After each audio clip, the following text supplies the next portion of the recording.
సాక్షాత్తు హోంమంత్రిని విమర్శించే పరిస్థితి ఉంది. ఆమె హావభావాన్ని కావచ్చు, ఆయన వ్యక్తిత్వాన్ని విమర్శించే పరిస్థితి కొంతమంది మాజీ మంత్రులు చేస్తారు. ఇప్పుడు కోడిగుడ్డుకి ఇండస్ట్రీకి కోడిగుడ్డు మధ్యన తేడా తెలియదు.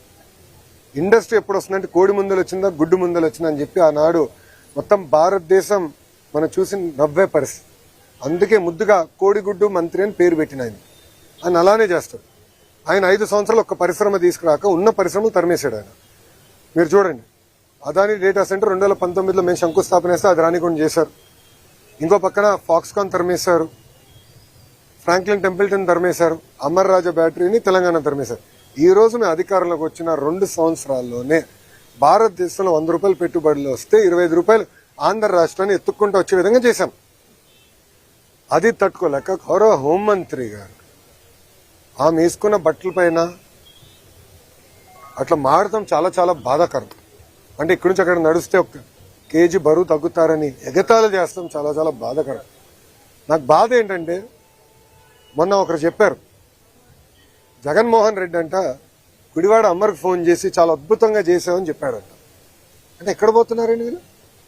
జగన్మోహన్ రెడ్డి గారు నేను సూటిగా ఒక విషయం ప్రశ్నిస్తున్నాను.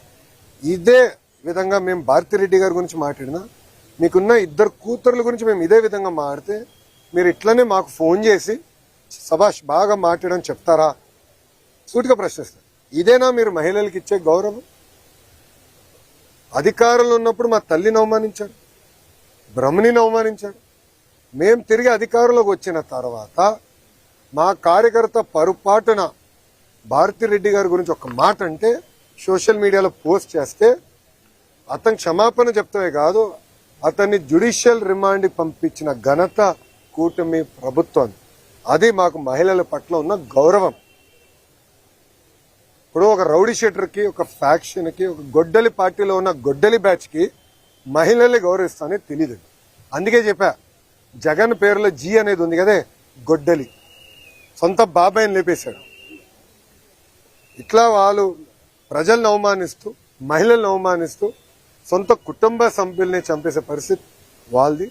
ప్రజల పక్షాన్ని నిలబడి మహిళల గౌరవం నిలబెట్టే సంస్కృతి మాది. థ్యాంక్ యూ మా. మీడియా మిత్రులకు ప్రశ్న అడగాలనుకుంటున్నాను, మీరు ఏమనుకోకపోతే. నన్ను మీరు ప్రశ్న అడుగుతారు, కానీ పులివెందుల ఎమ్మెల్యే వైజాగ్ వెళ్ళినప్పుడు మీరు ఒక్క ప్రశ్న అడగరే. అంటే మీరు అడుగుతున్నాడా, ఆయన పారిపోతున్నాడా, లేదంటే మీరు అడగరా? సో నేను అన్ని ప్రశ్నలు తీసుకున్నా. ఇది ప్రజాస్వామ్యం. అధికారంలో ఉన్న వాళ్ళు, ప్రతిపక్షంలో ఉన్న వాళ్ళు అన్ని సమాధానాలు చెప్పాలి. కరెక్ట్. ఆయన ఎందుకు చెప్పడబ్బా? దయచేసి అడగండి. ఆయన ఎప్పుడు పారిపోతున్నాడు? 100%. నేను చెప్పిన జగన్ ఎన్ని జనంలో ఎత్తినా డిఎస్సీని ఆపలేడు రాబోయ్. ఎందుకంటే పారదర్శిగా నేను నడిపించా.